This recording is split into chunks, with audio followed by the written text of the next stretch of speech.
Hi there. I'm going to try to do a quick review and sort of basic how-to on jaw harp. And first thing, I'm going to compare a Snoopy harp with a higher end model.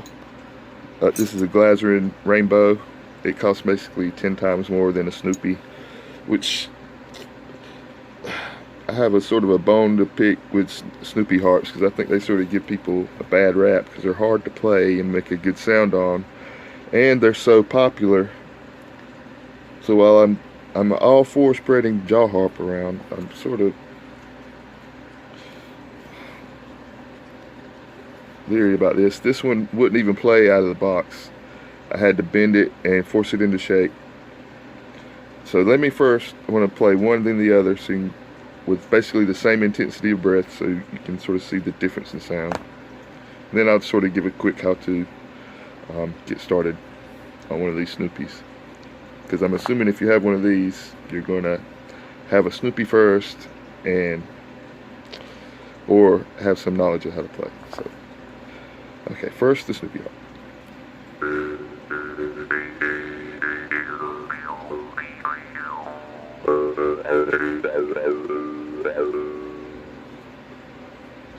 Okay, so I can make some sounds on it.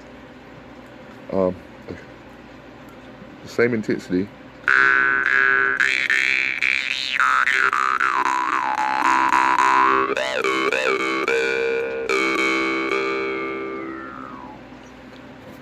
And just the sustain, just everything about this harp seems a lot better. I was really impressed when I got it. Okay, I will skip past the engineering. I'll just compare the two harps a little bit about how they line up. This one has blades, sort of cut like knife blades, and the twangers lined up very well with screwed on. That's not to say this pinched on technique isn't good. This is a different type. This one has been machined.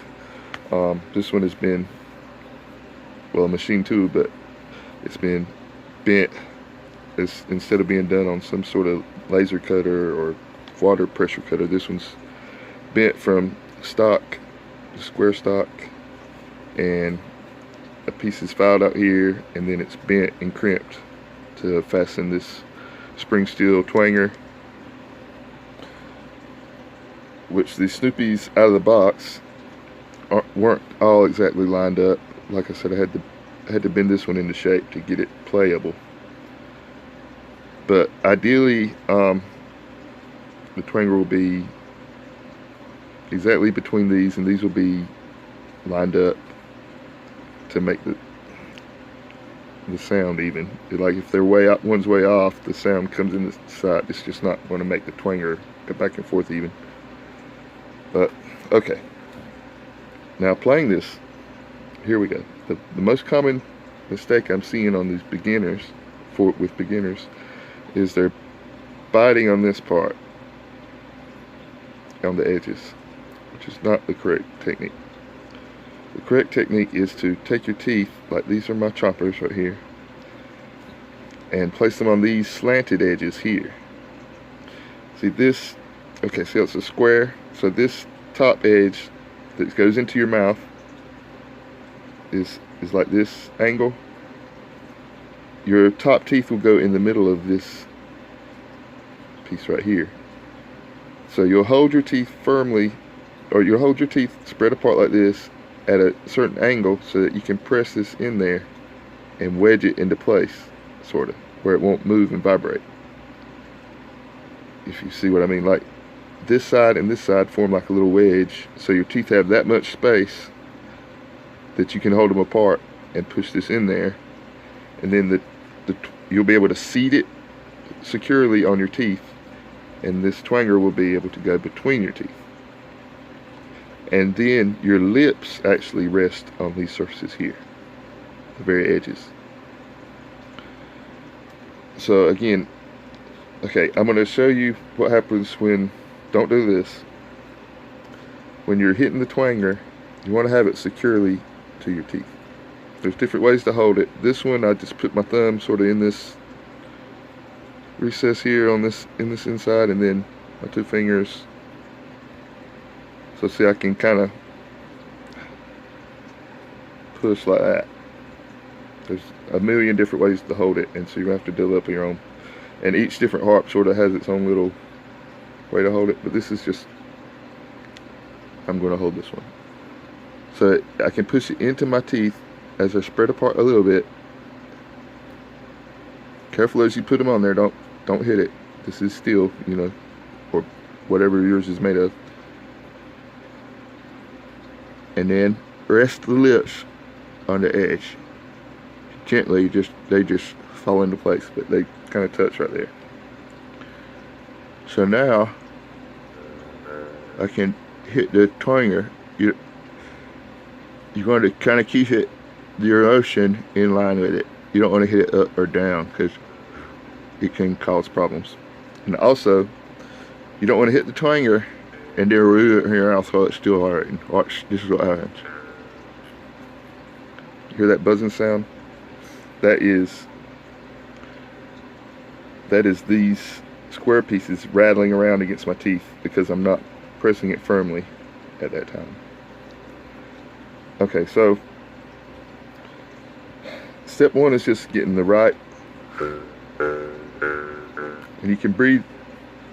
Did you hear that click? I hit it and then I moved it from my mouth so I could talk. Made the click. You can breathe in and out as you go, and okay, the first is the most basic pluck is okay.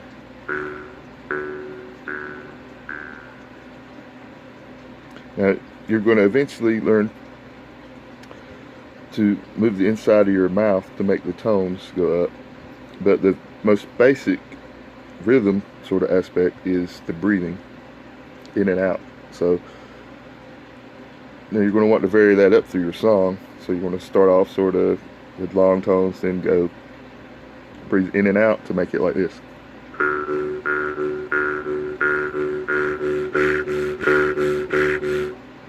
See there, I'm going, and then you can do that again to make it even faster.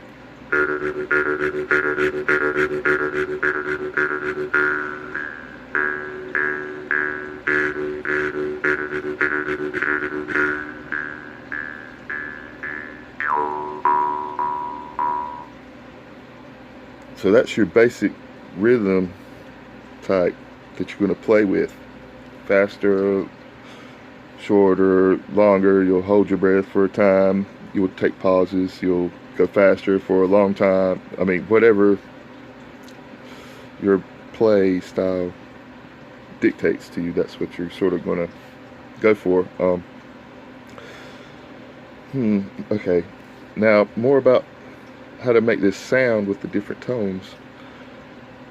Okay, if you imagine this is like a guitar, the guitar has the string and the bridge and then the sound body, which is the body of the guitar. In this case, this would be like the string, this would be the bridge, this contact between this and your teeth, and then the sound body is actually the inside of your mouth. Now, the way this plays, this has its own frequency that it beats at, that it goes back and forth. So it has one tone, but the inside of your mouth is able to create, with the cavities inside of your mouth, overtones form. So you're able to play with those by moving the insides of your mouth, and it's just like that.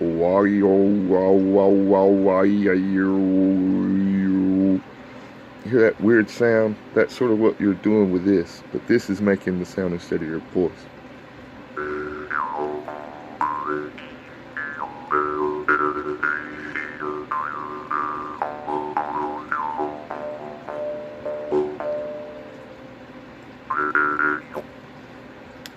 Anyway, that's just, I guess, I better cut this short because I'm getting close to 10 minutes.